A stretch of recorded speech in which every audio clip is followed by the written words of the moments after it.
ሰላም ሰላም ሰላም ሰላም እንዴት ናችሁልን ውድ የቻናላችን ቤተሰቦች። ዛሬ በብዙዎቻችሁ ጥያቄ መሰረት ወደ አደይ አበባ ስቴዲየም መጥተናል።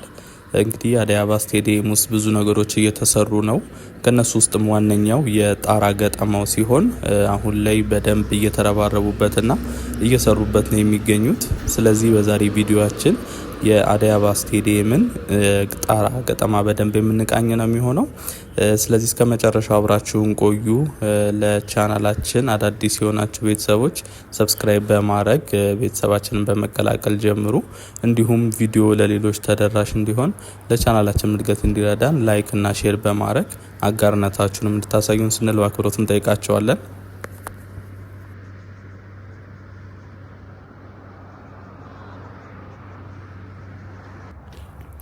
እንደተመለከታችሁት መነሻችንን ያደረግነው በአዲሱ እየተሰራ ባለው መንገድ ነው። ይህም የሚገኘው ከቦሌ ወደ መገናኛ በሚወስደው በዋናው መንገድ ሲሆን በጎን በኩል ደግሞ የኢትዮጵያ ስፖርት አካዳሚ አለ። ቀደም ስንል ተመልክተነዋል። እንግዲህ በሱ በኩል አንድ መንገድ እየተሰራ ነው። ይሄ አሁን እየሄድንበት ያለው ማለት ነው። በጎኑ ደግሞ ወንዝ አለ። እሱም የወንዝ ዳር ልማት እየተሰራለት ነው። ይኸው በጎን በኩል ይታየናል በስተቀኝ በኩል። በዚህ በኩል ገብተን እንግዲህ እየተመለከትን ወደ ውስጥ የምንዘልቅ ነው የሚሆነው እስከ ስቴዲየም ውስጥ ማለት ነው። ከዛ የጣራው ገጠማ ምን ይመስላል የሚለውን በደንብ እንመለከታለን። ክሬኖቹ እንደምታዩት ከዚህ ጀምሮ ይታያሉ። በጣም ግዙፍ የሆኑ ወደ 3-4 ክሬኖች አሉ። እነዚህም እንግዲህ የጣራውን እየገጠሙ ያሉ ናቸው። ስለዚህ ይሄን እንቃኛለን። ይሄ ቦታ ከዚህ በፊት ስንመጣ ትዝ ይላችሁ ከሆነ አፈር ነገር ነበረ። ቀደም ስንመጣበት እንደነበረው አይነት ማለት ነው። አሁን ላይ የኮንክሪት የእግረኛ መንገድ እየሰሩለት ነው የሚገኘው። ይሄ ደግሞ የወንዙ ሲሆን ከዚህ ጀምሮ ወደ ላይ ድረስ ወንዙ በላይ እንደዚህ ተሸፍኗል በኮንክሪት ነገር። እንደምትመለከቱት ይሄ ቦታ በጣም እያማረበት ነው እየመጣ ያለው። እነዚህ የምንመለከታቸው ደግሞ የተለያዩ አይነት ችግኞች ናቸው። በስተግራ በኩል ሰፊ የሆነ ግሪን ፓርት አለ። እዛ ላይ እየተተከሉ ነው። እነዚህም ደግሞ የሚተከሉ ናቸው። እነዚህ የምንመለከታቸው ከማሽኑ ጀርባ ያሉት መብራቶች የባስኬትቦል መጫወቻ ያለበት ቦታ ነው። እንደምታውቁት አደይ አበባ ስቴዲየም ኢንተርናሽናል ስቴዲየም ነው። ከዛ ባሻገርም ከጎኑ የስፖርት አካዳሚም ስላለ ለነዛ ለልጆቹ መጫወቻ የሚሆን የተለያዩ የእግር ኳስ ፊልድ፣ የባስኬትቦል እና የተለያዩ አይነት የስፖርታዊ አገልግሎት የሚሰጡ መጫወቻ ቦታዎች አሉት ማለት ነው። ይህ የምንመለከተው የመለማመጃው ቦታ ሲሆን እንደምታዩት በጣም ሰፊና ደረጃውን የጠበቀ በጣም የሚያምር የመሮጫና የእግር ኳስ ሜዳ ያለው ሜዳ ነው። ከዚህ ጎን ደግሞ እዛ ጋር ከፊት ይታያቸዋል ብዬ አስባለሁ መብራቶች ያሉበት እንደነገርኳችሁ የባስኬትቦል ሜዳዎቹ ናቸው።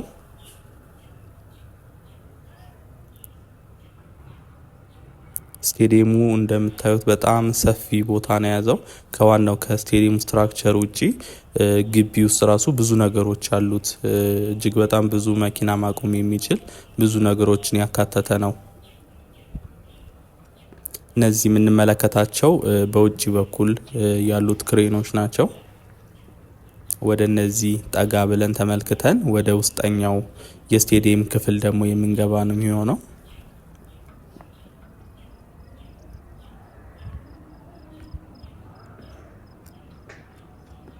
ከስር የምንመለከተው መግቢያ ወደ ዋናው ሜዳ መግቢያ ቦታው ነው። እንግዲህ በዚህ በኩል የተለያዩ አይነት መኪኖች መግባት ይችላሉ። በጨዋታ ጊዜ አደጋ ሲያጋጥም የተለያዩ አምቡላንሶችም በዚህ በኩል ነው የሚገቡት።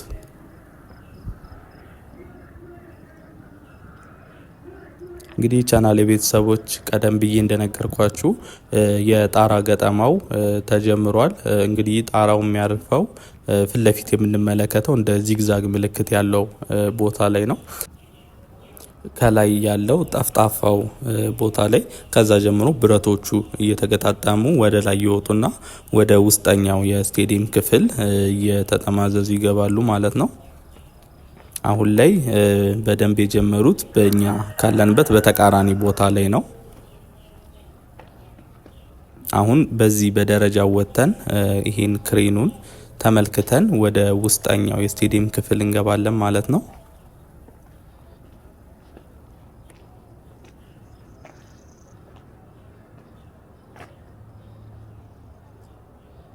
እንደምታዩት ክሬኑ በጣም ግዙፍ ነው። ከዚህ ቀደም ወደዚህ ስንመጣ ይሄ ክሬን ተበታትኖ እዚህ ጋር እነዚህ ትንንሽ ቱቦዎች ያሉበት ከስራችን እዚህ ድረስ ተደርድሮ ነበረ። ከዚህ ቀደም የጣራው ዋናው አካል መስሎ ነበር። ይሄ የተለያዩ የቻናል ቤተሰቦች የክሬኑ አካል እንደሆነ ነግራችሁኝ ነበረ። እንግዲህ አሁን ላይ እንደምትመለከቱት ተገጣጥሞ ክሬኑ የጣራ ገጠማ ስራውን እየጀመረ ነው ማለት ነው። ጠጋ ስንል ትመለከቱታላችሁ። በጣም ግዙፍ የሆነ ክሬን ነው።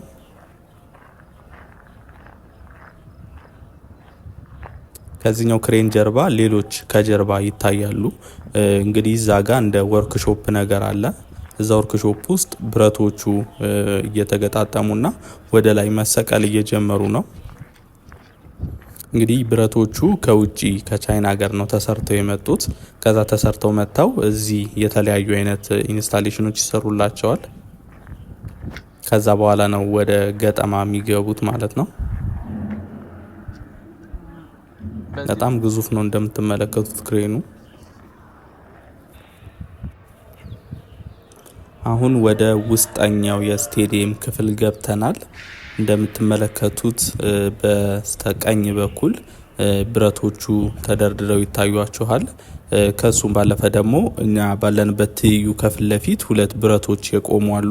እነሱም የጣራውን ስትራክቸር የሚደግፉ ናቸው። ያው አሁን ወደ ላይ የሚታዩት ሁለት ብረቶች አሉ የቆሙ። እንደዚህ እየተገጣጠመ ወደ ላይ ይሄዳል። ከዛ ደግሞ ቅድም እንደነገርኳችሁ እንደ ዚግዛግ ስትራክቸሩ አለ። ከሱ ወደዚህ እየዞረ ይመጣና በእነዚህ ይደገፋል ማለት ነው።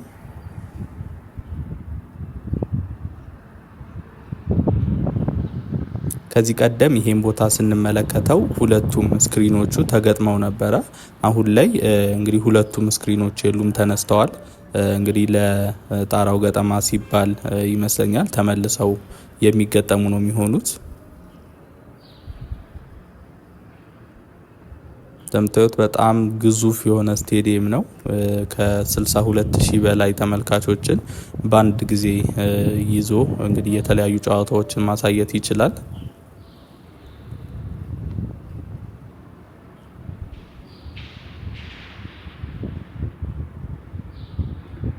ሜዳውም እንግዲህ ከፊፋ ኤጀንቶች መጥተው የተለያዩ ምርመራዎችና ቼክ ተደርጎ እንግዲህ ሰርቲፋይድ ሆኗል ማለት ነው። በፊፋ ስታንዳርድ ኢንተርናሽናል ጨዋታዎችን ማዘጋጀት እንደሚችል ሰርተፍኬት ተሰጥቶታል።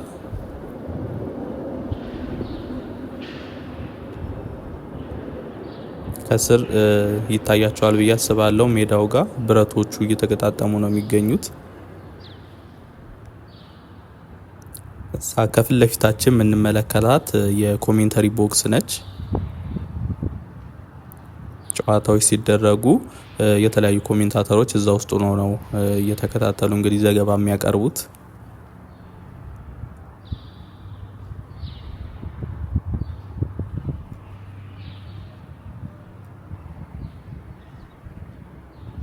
እጅግ በጣም ግዙፍ ነው። እንዲሁም በካሜራ ሲሆን በደንብ ላይታይ ይችላል እንጂ በአካል መታችሁ ስትመለከቱት በጣም ሰፊ ነው። እዛ ያሉት ሰዎች አሁን በእኛ ተቃራኒ እዛ ያሉት አይታዩም ከርቀቱ የተነሳ።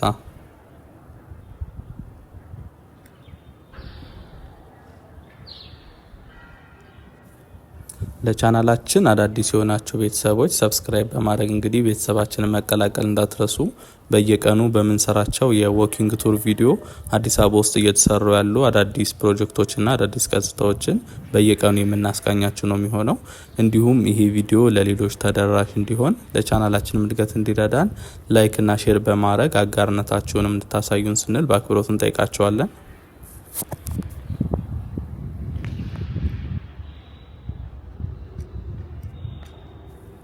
ጉብኝታችንን እንቀጥላለን። እነዚህ የምትመለከቷቸው ደረጃዎች ናቸው። እንደተመለከታችሁት የተለያዩ ፍሎሮች አሉት። ከአንዱ ወደ ሌላው የሚወጡት በእነዚህ ደረጃዎች ነው ማለት ነው። ከፊት የምንመለከተው ክሬን ቅድም ከስር ሆነን ስናየው የነበረው ነው።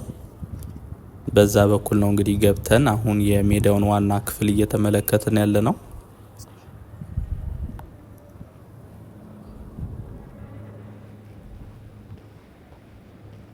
ይሄኛው የታችኛው ፍሎር ላይ ነው አሁን የምንገኘው፣ እየወረድን ያለ ነው።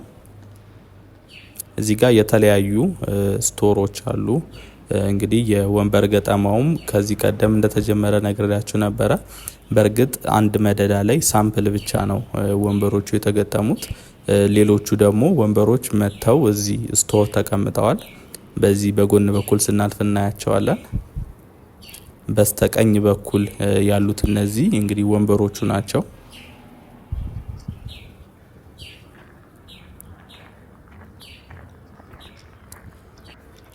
የውስጠኛውን የጣራ ገጠማ አይተን ወጥተናል።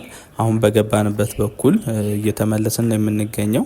አሁን ደግሞ በግቢ ውስጥ የተሰሩትን የተለያዩ ነገሮች እየተመለከትን የምንሄድ ነው የሚሆነው። እንግዲህ ይሄኛው ቅድም ገብተን በዚህ በኩል ነው አቋርጠን ወደ ውስጠኛው ክፍል ይሄድ ነው። ተመልሰን ደግሞ በ24 በኩል እንወጣለን ማለት ነው። እንደምታዩት ይሄ አካባቢ ከዚህ ቀደም ስንጎበኘው እንደነገርኳችሁ የታረሰ አፈር ነበረበት ቦታው ላይ። አንዳንድ ቦታዎች ላይ ደግሞ ፌሮ እያሰሩ ነበር ለኮንክሪት ማድረጊያው ማለት ነው። እንግዲህ አሁን ዛሬ ስንመጣ ደግሞ ሙሉ ለሙሉ ሲሚንቶ ኮንክሪት ለብሷል። ከዛ ተሻግሮ የምናየው ደግሞ እንደምታዩት ሳሮቹ ናቸው። በጣም ነው የሚያምሩት፣ ግሪን ሆነዋል። ይሄ መንገድ ቀጥታ ከገባንበት ከቦሌ ወደ መገናኛ ከሚወስደው መንገድ ወደ 24 ኮንዶሚኒየም የሚያወጣን ነው። እዚህ ከማሽኑ ከሚቆፍረው እና በእኛ መሀል ወንዙ በመካከላችን ላይ ያልፋል።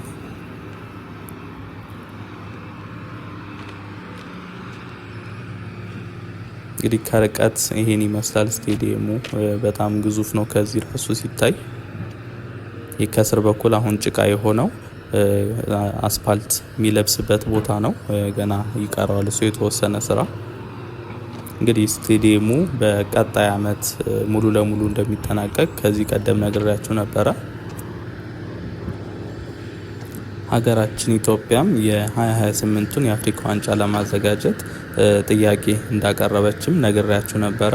እንግዲህ እሱ የሚሳካና የአፍሪካ ዋንጫ እዚህ የሚዘጋጅ ከሆነ አዲስ አበባ ስቴዲየም ዋናውን ሚና ሲጫወት፣ ከዚህ ባለፈ ደግሞ የአቃቂ ኢንተርናሽናል ስቴዲየምም ሁለተኛው ኢንተርናሽናል ስቴዲየም ይሆናል ማለት ነው።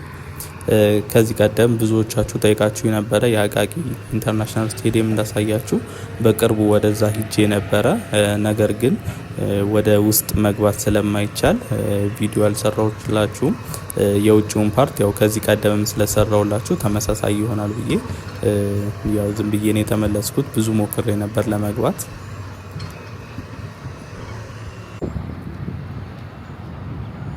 አሁን ከወንዙ በዛኛው በኩል ተሻግረን ነው የምንገኘው።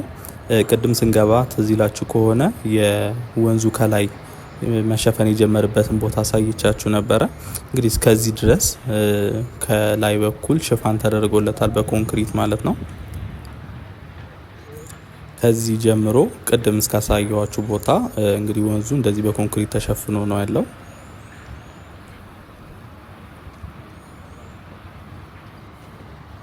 እዛ ከርቀት ክሬኖች የሚታዩአችሁ ከሆነ ቅድም ስንመለከተው የነበሩ ሁለቱም ብረቶች ሲገጥሙ የነበሩት ናቸው። በዛ በኩል ያለውን ደግሞ በሌላ ቀን ገብቼ ማሳያችሁ ይሆናል። ያው ልክ እንደዛኛው ረጅም ክሬን አለ። እዛ ጋርም ወርክሾፕም ቅድም እንዳየነው አይነት ሁለተኛ ወርክሾፕም ብረቶቹ የሚበያየዱበት እዛ ጋር አለ።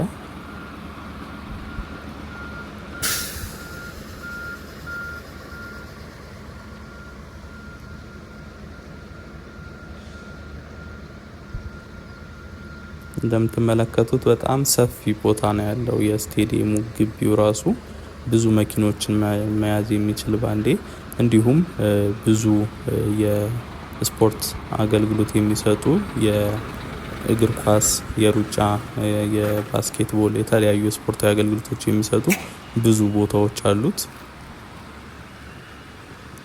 አሁን እንደምትመለከቱት ወደ 24 ኮንዶሚኒየም እየወጣን ነው የምንገኘው። ይሄ መንገድ እስከዚህኛው ድረስ ነው የሚደርሰው። የ24 መንገድ ዋናው መንገድ ጋር ከተገናኘ በኋላ እንደምታውቁት የ24 ኮንዶሚኒየም መስመርም የኮሊደር ፕሮጀክት እየተሰራለት ነው የሚገኘው ከኢምፔሪያል እስከ መስቀለኛው፣ ከዛ በኋላ ደግሞ እስከ ሻና መናፈሻ ድረስ ሌላ የኮሊደር መንገድ እየተሰራ ነው የሚገኘው። እሱንም በሌላ ቀን የማስቃኛችሁ ነው የሚሆነው። ነገር ግን ከዚህ ከወጣም በኋላ እስከ ኢምፔሪያል ድረስ ያለውን የኮሪደር መንገድ ምን ይመስላል የሚለውንም አሁን የምንመለከት ነው የሚሆነው። በዚሁ ስንወጣ በጎን በኩል የኢትዮጵያ ስፖርት አካዳሚ የስፖርተኞቹ ዶርም አለ። እንግዲህ እሱም በተወሰነ መልኩ ፈርሷል ዛሬ ባየሁት ቪዲዮ ላይ በሰራሁት ቪዲዮ ላይ።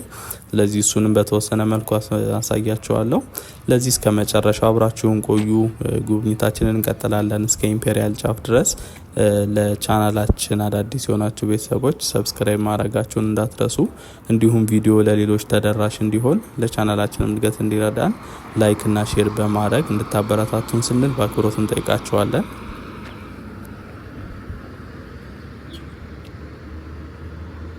ይሄ የ24 ኮንዶሚኒየም ጫፍ ጋር ያለው ቦታ ላይ ነው አሁን የምንገኘው። እንግዲህ ከርቀት ከፍ ብለን ደግሞ የስቴዲየሙ ፓርቲ ይሄን ይመስላል። እንደነገርኳችሁ በስተቀኝ በኩል ያየናቸው ክሬኖች ፊት ለፊት ያለውን ብረቶቹን የጣራውን የሚገጥሙት ናቸው። እንግዲህ መንገዱም ይሄን ይመስላል፣ የኮሊደር መንገዱ ማለት ነው። ብዙ ለውጦች አሉት። ይሄኛውን በሌላ ቪዲዮ ተመልሼ ያሳያችኋለሁ። አሁን በ24 ኮንዶሚኒየም እና በኢትዮጵያ ስፖርት አካዳሚ መካከል እንግዲህ የተለያዩ ነገሮች ተሰርተዋል። የተወሰነ የፈረሰም ነገር አለ ብያችሁ ነበረ። እሱን እየተመለከትን እንቀጥላለን። እስከ መጨረሻው አብራችሁን ቆዩ።